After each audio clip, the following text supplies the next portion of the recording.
name's Vince from mymatevince.com, and in this video today we're going to try and fix up these SEGA Mega Drive games here. You might know them as Genesis, depending on which country you come from.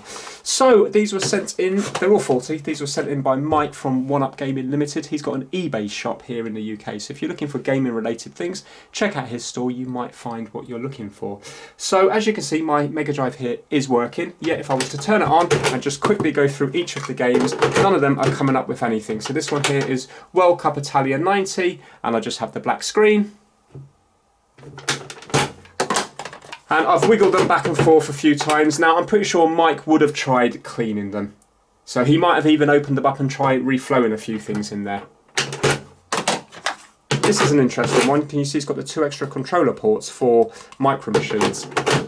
Micro Machines was one of those games when I was at college that was a real good fun, like, you know, 2, 3, 4 player game. Now this game I remember, but I had this on the Master System, but this was, even though at the time I thought it might be a bit of a, you know, a bit of a game for younger kids, it really was an enjoyable game to play. Mickey Mouse Castle of Illusion. I completed that game. And lastly, Flicky. Never heard of Flicky. So you can see all of them are just coming up with a black screen. Right, so here we are. So what we need to do to get into these is use a little GameBit driver. Kind of look like that. So these ones from memory take the larger one. Yeah. So I think I'm just going to open them all up to begin with.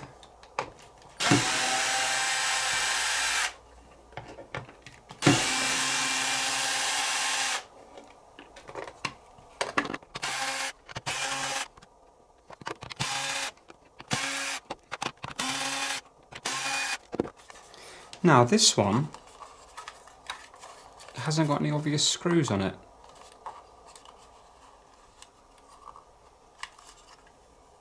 Oh, here we go. I can see 2 tiny little indentations. Can you see them just down here and here, here and here? So let's see if I can peel back the sticker at the corner. Oh, these are different. These need a little Torx bit. Yeah, a T9 seems to fit it. Right, now this one here doesn't appear to have been opened before because this sticker looks intact. So I think all these are probably going to be unfixable. So let's start, hopefully, with the most interesting one. So let's start with this one here. Right, there we have it. Right, initially I can see that there does seem to be kind of marks along here. It could be just dirt, but it just doesn't look very healthy along these bits here. And also there seems to be kind of marks or corrosion just along these bits here. So far that's good news. What I'm going to do is, let's get some IPA, let's clean this up, and then maybe then we'll be able to see if there's any trace damage. So this is what I'm using, isopropyl alcohol.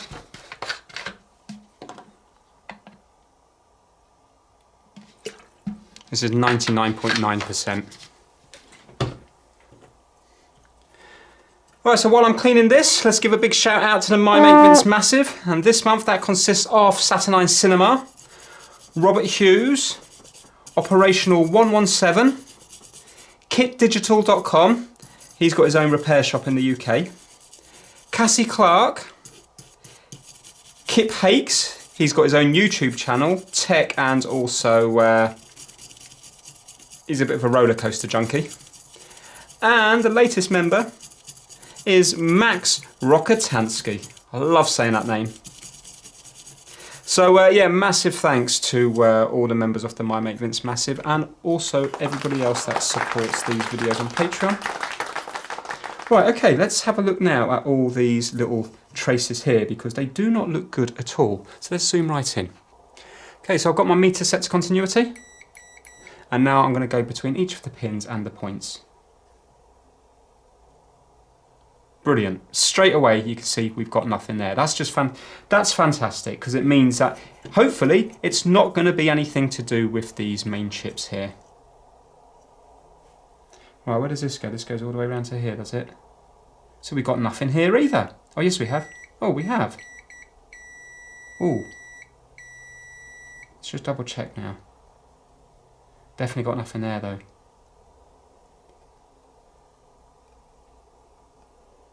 Yeah, we got serious damage going across here, haven't we?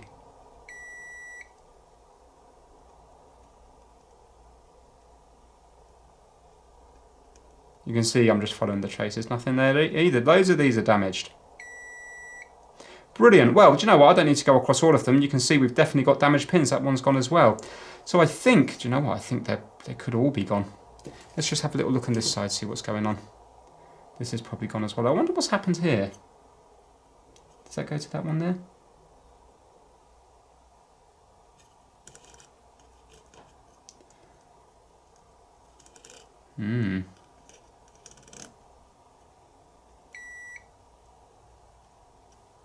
It's going to be going up here somewhere.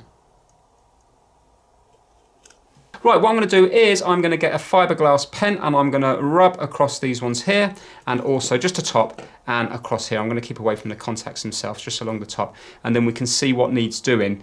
I've got a feeling there's going to be lots of jumpering needed doing on this one, but it might make for an interesting one. Well, I'm going to be wearing gloves because this fiberglass pen these little fibers are horrible.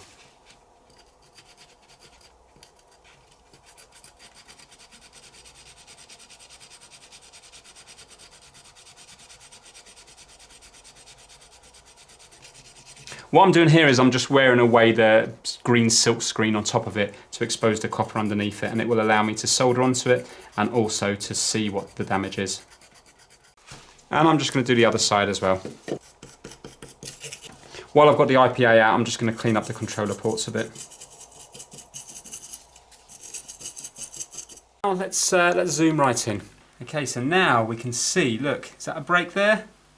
Or is it just a bit of corrosion? Let's have a look. Got my meter on continuity. Oh no, it's not actually a break. Nearly a break, but no, it's still hanging on in there. So now, that wasn't working before. Let's see, is it going here now? It is. I wonder whether the scraping... Do you know what? I bet the scraping with the fiberglass pen pushed that back down. That definitely feels like a break there. Anyway, I mean, this one looks like a break, doesn't it? Let's see about this one. What? What magic's going on here? Okay, well, we got continuity there as well. But that does need work. Surely this one, that has to be a break. Yes, we got a break. Brilliant. No. Yes, it's weird because this one doesn't even look like a break. There, it's gone here. Right, what I'm going to do is, yeah, look. I am going to get my soldering iron and I'm going to see if I can just go across each of these. I'm just going to go across because I think what's happened is, I don't think it's corrosion as such. This is exactly where it sits on the game on here. Zoom out a bit. And I think with the kind of pushing in and out of the cartridge, that these bits here, look, can you see that that plastic is in line with where the break is because we've got it on this side as well. And I think just all the force of pushing it in and out of the cartridge on the Mega Drive has caused it to wear on that thing there. And that was the same problem I had on Sensible Soccer ages ago. So what I'm going to do is I'm going to get the soldering iron. I'm going to try something a little bit different. Rather than having to run wires everywhere, I'm going to see if I can maybe put the soldering iron just a little bit, the temperature down a bit so the solder isn't quite so molten. And then I'm going to see if I can just bridge with the soldering iron rather than getting involved in running wires on every single one. And I'm just going to go across each of them up the top here. It's not going to affect where it goes into the Mega Drive because can you see the Mega Drive looks to be ending around here. Can you see the marks here? And I'm going to be going on these bits. So hopefully it'll be okay. I'm just going to zoom in so I can see what I'm doing.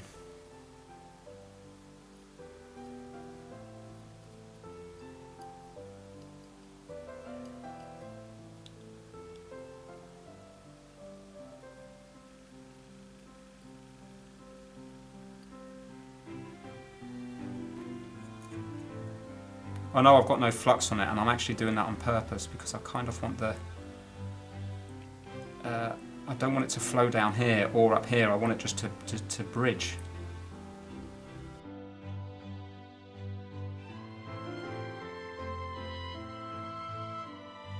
It's amazing. You would think that it would be able to jump such a tiny little gap. I mean, we're talking about something which is less than a millimetre, but all it's doing is it's either going onto the pad below, the pad above, or just sticking to the soldering iron itself, because solder wants to stick to solder.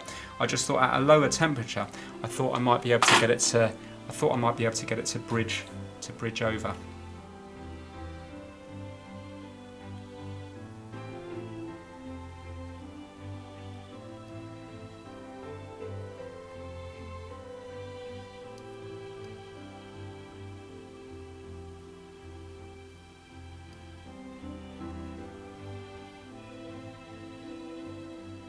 Here we go.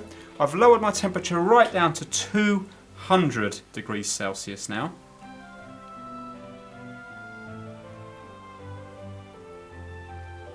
But I don't really know what the temperature at the tip is because it could still be warm from where it was before. But look, I'm getting it now.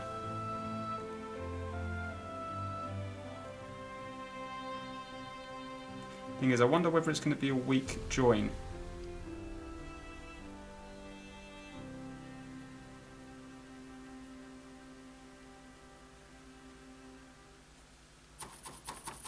Right, my iron's gone too cold now, so let's put it up to 220. Remember, this is leaded solder that I've got here.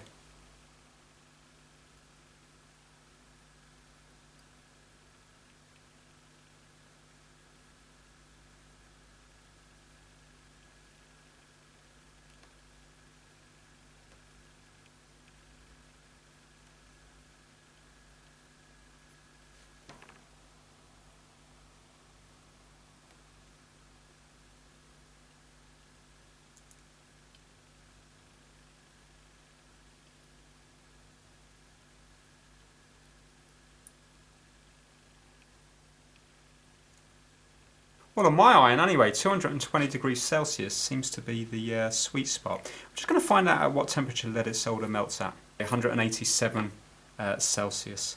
So if I've got it at 220, but remember I don't know what the tip is at here because this iron isn't going to be like calibrated. You know, it's not going to be set up like a professional one, is it? Is that side done? So what I can now do is I can put solder mask across it. And then also, after all that, I can put Captain tape because obviously it's still going to be wearing against these bits here. But I won't do that until I know if it's working or not. Now, I need to do the same on the other side as well, but luckily on the other side there's only a handful, so there's not many to do there.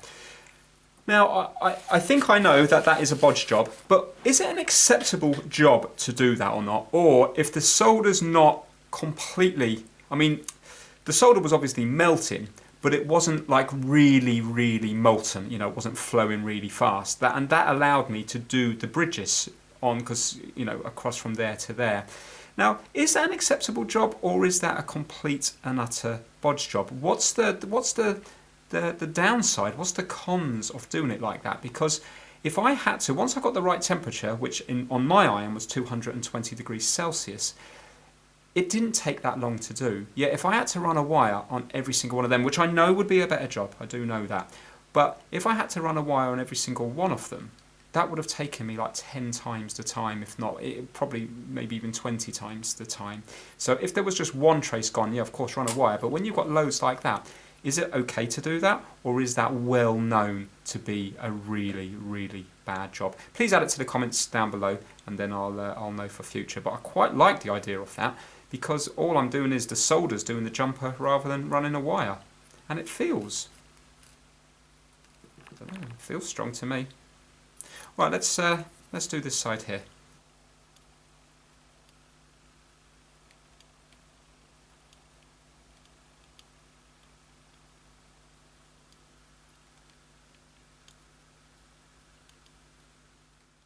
Okay, so you can see each and every one of them have been done now. So let's go test it out, and then if it works we can put some solder mask on it and also some Captain tape. Now that's one problem that I didn't foresee.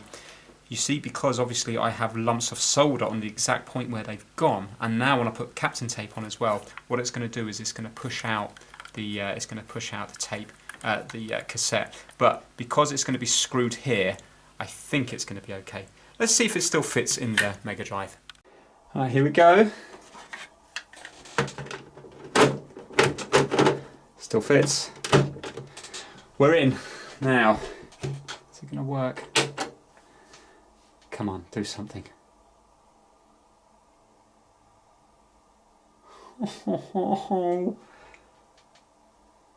Oh no, come on. There was broken traces everywhere.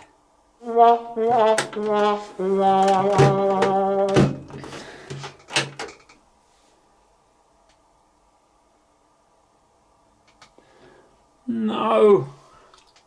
Well, I'll tell you what, this is definitely going to be a part series. These ain't all going to be fixed into one. I think this is going to be I think this Micro Machines will be the only part of this video.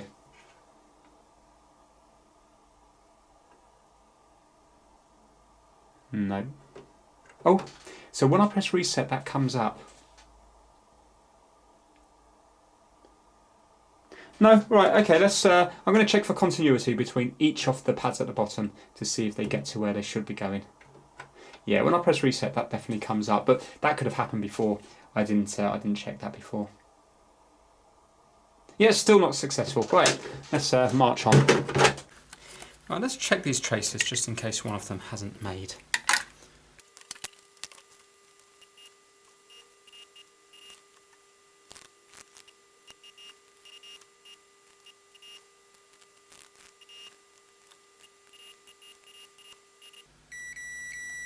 Right, 100%, they're all doing something. I'm hoping I'm going to find a broken trace, because it'd be annoying after doing all that if it turns out that this Codemasters EEPROM here was faulty.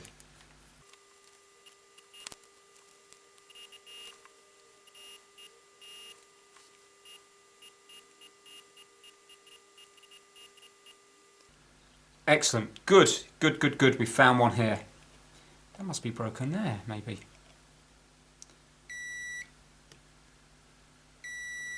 Brilliant. Oh, I'm so pleased we found something. Right, so that one's faulty. Let's see if there's any others.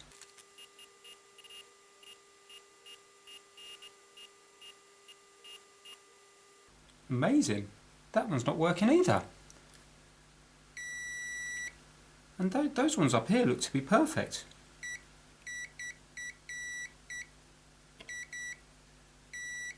Excellent. That's two now that's not working.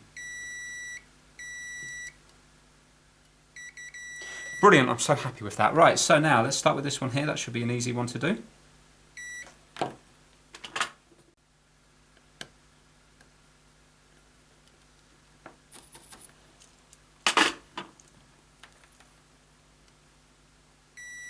Right, we've got continuity there now.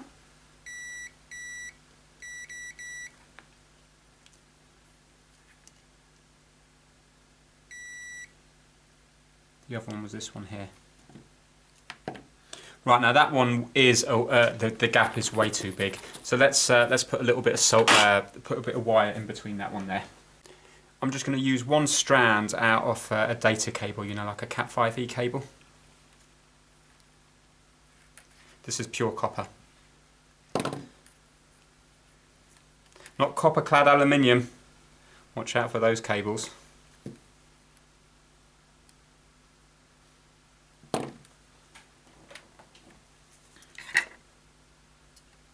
Right, I'm going to put my iron back up to normal temperature now because I'm running a wire.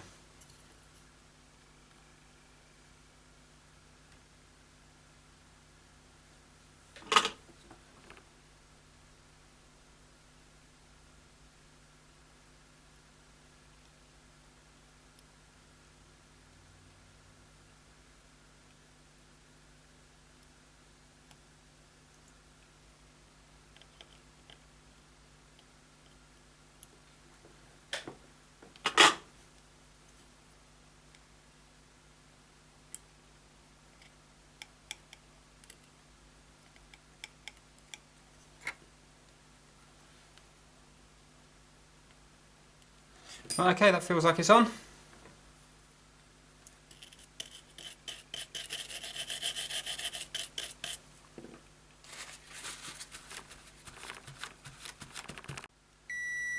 Excellent, we've got it there now. Right, so now let's try this and let's see if we have more success. I have got my hopes up. So here we go. Plug it in. Do I think it's going to work? Yes. The reason being is I'm the first one in here. So the odds of having a faulty main chip or any other chip and the faulty contacts, I think are very slim. So now we know the contacts are okay. Let's see. That's good. That's good. That's very good. That's good. That's even better. Yes, brilliant. Excellent, excellent, excellent. Oh, good. And the good thing is as well, this is a good game. Brilliant. Oh, there we are. Oh, memories. Please select player. Select as a start.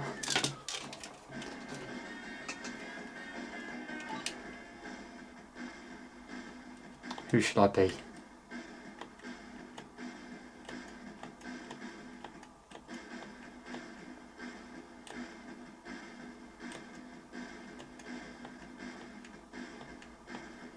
Has to be Carlos.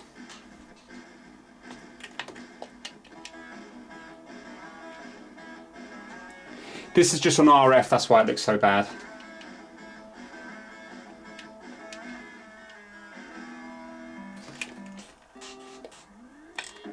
I don't know the track. So basically the one that goes off the screen at the back is game over. This is honestly a great multiplayer game. Well, I think it is anyway.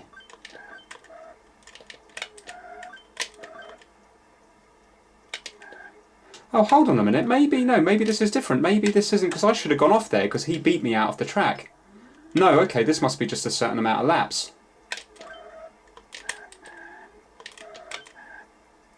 I got the recent Micro Machines on the World Tournament, I think it's called, on the PlayStation 4 to play with my friend, but it just doesn't feel the same, you know, when you're going around corners and stuff. I mean, don't get me wrong, the graphics look nice and everything, but it just doesn't feel as playable as this. Second, okay. I remember from memory when I used to play before, the person that got off the end of the screen was eliminated, so you were under pressure the whole time. But there we go, fantastic, so that one's working. So let's just turn it off and back on again. What I have to do here is put a solder mask across it and then Captain tape, and then I'm going to call that one a day. Right, let's move on to the next one, and I'll quickly show you the solder mask going on this one. Right, so I've got my solder mask here. Now, the problem with this stuff is it just takes a long time to cure, so it's quite time consuming. So I'm only going to be putting tiny bits on.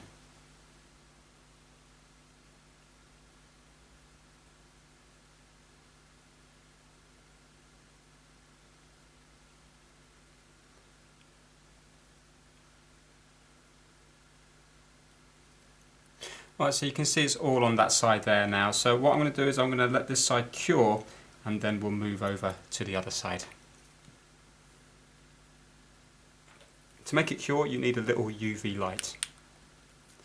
And then you have to shine it down on it. So I can like rest it here for 10 minutes, it'll be done, move it along, move it along, move it along. So I'm going to just do that out in the kitchen, and then I can carry on filming here on the next Mega Drive game. Now, I think the next one should be, what should it be? Let's try Mickey. Good old Mickey. Let's see what's going on here. Right, so this is a single EEPROM game. So if, for example, the traces are all okay, then, well, I suppose there's a chance the capacitor could be faulty, but if the traces are all okay, then it says to me that it's going to be a problem with this here. And the traces there look perfect. Look at that. And they look perfect, but these do not look perfect. But do you know what I think's happened here? I could be wrong. Let's get the soldering iron on. I reckon Mike might have had a go at this one. So I know when you look at that, you would think that that's definitely the fault. But in this instance, because it's not really on straight, can you see there? I think that I think Mike's had a go on this one. Actually, do you know what? Because that's not on straight, I think what I'm going to do is I'm actually going to use hot air on this one, and I'm just going to force down this side here when it's hot.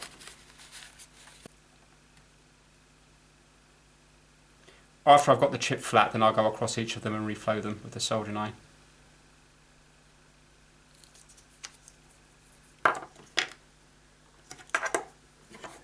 So this is a very thin board, so I'm going to lower my temperature down to, I'm going to do 350 with my hot air.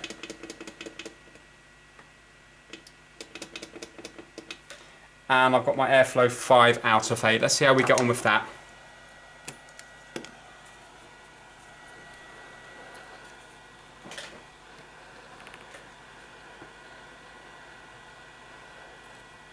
And I need to be flattening it on this side here.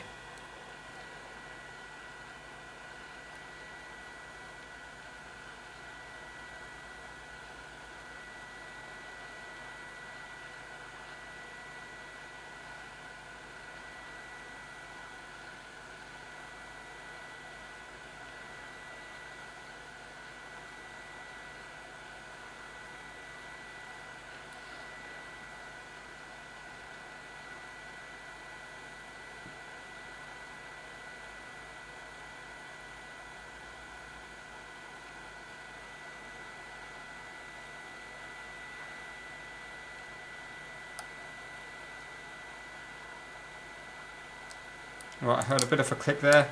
Can you hear it clicking?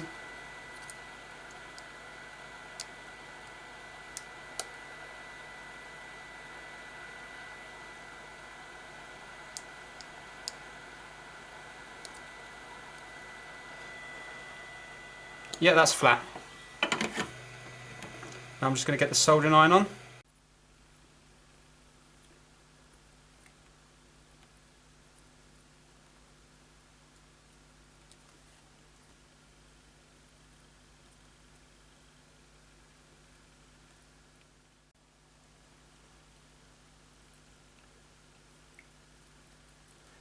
Okay, and that last one's empty there.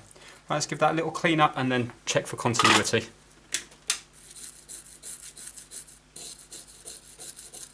So they're all back on now. Let's check them for continuity.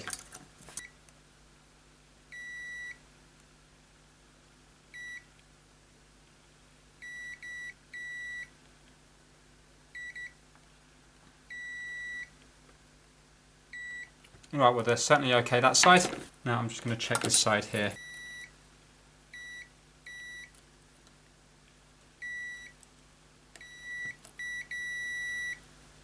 Right, well everything's going somewhere. Obviously I haven't checked these vias yet, but let's see if it's going to work. I've got a feeling that because this looks like it's already been looked at, I think that this one isn't going to be. I think it isn't going to be fixable. I'd say it's probably this one here. Let's plug it in and see. Here we go, Mr. Mouse. Come on.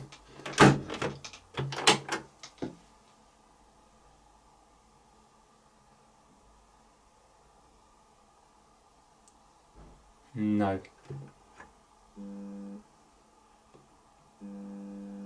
That's interesting. Oh, looks like it's trying. Does that look like, would this be Codemasters, those colours?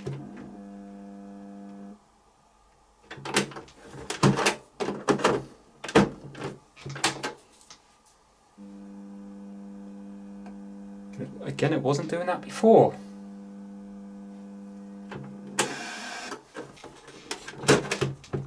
Took the game out and the chip's red hot. The chip is red hot just here. Interesting. As in burning hot. You don't think the capacitor's shorted or something? Okay, let's bring it to the blue mat and see if we can see anything. Let's see if we can work out what's causing this chip to heat up so much in the middle. Well, the middle is the ground, because you can see that it's, well, hold on. I presume it's the ground because it's going around to here and here. I suppose we'll be able to tell by the capacitor, won't we? So the capacitor negative is this one here. Yeah, so that is definitely the ground. So I suppose let's begin if we've got a short between the capacitor, the legs of the capacitor. No, we haven't. So now, what's going on here?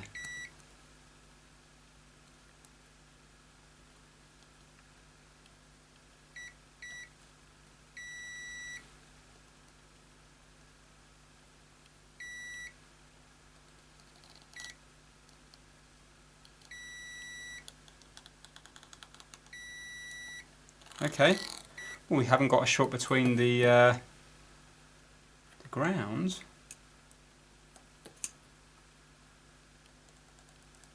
on any of the pins. 100% that was heating up. And you could hear the humming, couldn't you, on the TV? What I could do is I could just go across and see if I've got any shorts in between different pins. Mind you, all I'm going to be doing is neighbouring pins, aren't I? Or maybe I should look at the pin out and see which one is the voltage pin, because I presume the voltage pin is shorting to one of the other pins that it shouldn't be. Because to generate that amount of heat, that's not going to be just through data, is it? That's going to be through the voltage coming into it. So yeah, I'm just going to get a pin out for one of these. Right, I've got the pin out here, and if you have a look, it's a little bit confusing for me because this is a 42 pin one. Yeah, I've got a 40 pin one. But I think that might be the size between maybe, is it a 1 megabyte and a 500 kilobyte or something? I don't know, don't quote me on that. But anyway, if you have a look, remember that this chip was on a bit crooked, and also if you have a look here, can you see that there's definitely solder in this pad here? That wasn't done by me, there's definitely solder there, but yeah, on this side, there's nothing there. Now I remember when I did the Paperboy one, before Gadget UK gave me the EEPROM for it, I thought maybe it was placed wrong at the factory, and I moved it along one, because this board is made for the smaller chip and the bigger chip. And when I moved it along one, my Mega Drive, the screen was coming up, the TV screen was coming up with all green and making noises and stuff like that. So, the very fact this is getting amazingly warm here, I'm wondering now if accidentally Mike took the chip off, put it back and placed it along one lot this way instead of being that way. Because if you have a look, we got VCC on 22, so I presume that should be on 21 if it was on the normal chip, yeah? Yeah, 21 to 40. So if we were to go here, I'm thinking that VCC is also going to be here, and that's the voltage in. And if you have a look, when on this side here, that means then, at this moment in time, we're saying that the voltage in is on this tiny little trace here. Well, what about this massive trace here? Surely that looks more like a voltage trace, doesn't it? I mean, look at the size of it. This just looks like a little data one here. And this one where there's nothing in is absolutely huge. And that definitely isn't ground, because we know that the edge ones are ground, and that also corresponds with here. If you have a look at here, you see the VSS is going to be 12 and 31. So that's going to be, hold on 1 second, let's count from here. 1, 2, 3, 4, 5, 6, 7, 8, 9, 10, 11 on this chip, would it be? Maybe it is 12, hold on. Yeah, see, look, that's the ground there. Yeah? So that would correspond to this one in the middle here. So this outside one's ground, and if you have a look, this one here is not going to be ground, because this is the one that the capacitor's going in between. Well, actually, the capacitor tells us, because the capacitor's going to be using it to clean up that signal, isn't it? So it's going to be, yeah, so this is the positive, and that's a negative, 100%. And yet we have nothing on the positive here. So I'm going to unsolder all this and move it along here, and then the first pin off the chip there, well, not the first pin, but the pin down here, the VCC, will be on the voltage one. Now, I've got a feeling this isn't going to fix it, because remember, Mike tried to fix it for a reason. He's not going to try to fix a game that isn't broken. But maybe if there was a cold solder joint, then by Mike putting it back in the wrong place, then he might have fixed a cold solder joint, but now it's in the wrong place. So there is a slim chance. But if the problem's with this, the problem is still going to be with that. Or maybe now, because this was amazingly hot, maybe now it's completely broken. But I think it's worth a go. So I'm going to get a solder sucker, and I'm going to undo all of these ones here.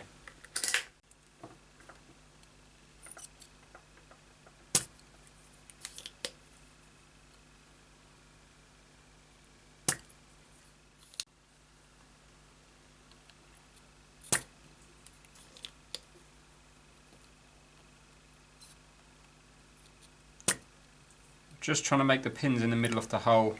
These are a bit of a nightmare to get out, you see, because the pins take up most of the hole.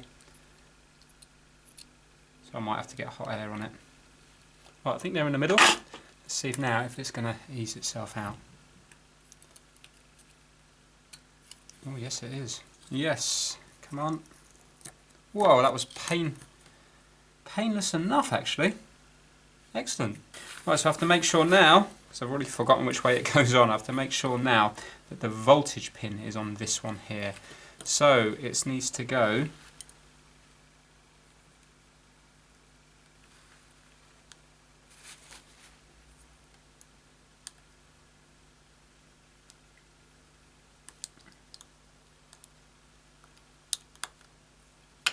there we go. So it needs to go that way. Oh, that leg's come out.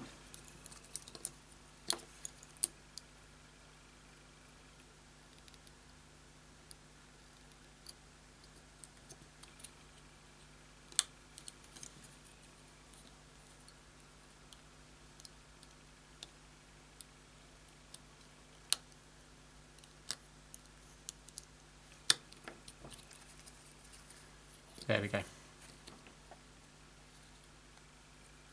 So now this is the voltage one here, and now that's connected to that one there. So let's solder this all back up and see now if it does anything on the Mega Drive.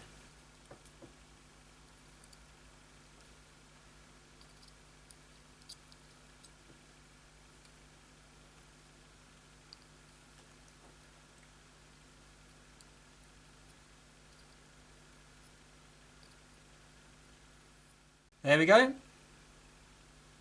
I'm happy with that. That looks none of the pads lifted, and I think that all looks quite nice.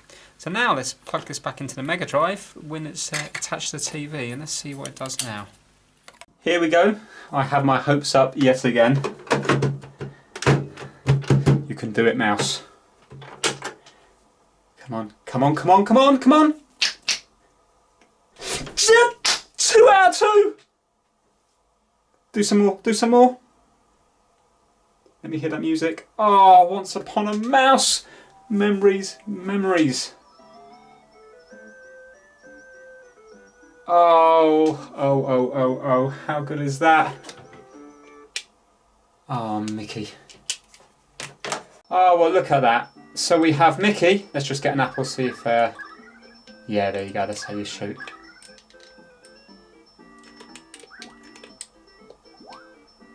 Yeah, there we go. And we got that one there, and I put back together Micro Machines, make sure that's still working.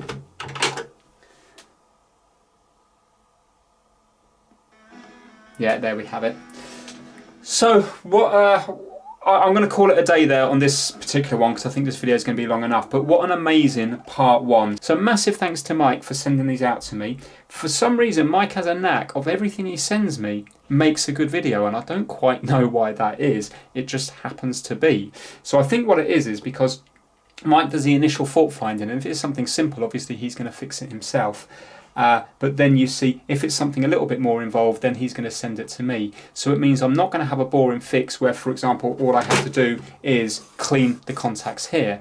But yet, at the same time, it's not a complete nightmare of a fix where it's already been through 5 professional hands and they can't fix it. And then I ended up buying it on eBay, and then you see I have to spend 2 days fault finding something, and then I can't fix it because possibly it's unfixable. But with this one here, yet again, really, really, really happy with it. I don't know why, but for some reason fixing Mega Drive games is just so enjoyable. So yeah, that is it for this video. If you enjoyed it, please give it a massive thumbs up, and please subscribe for more Trying to Fix videos. Take care. Bye now.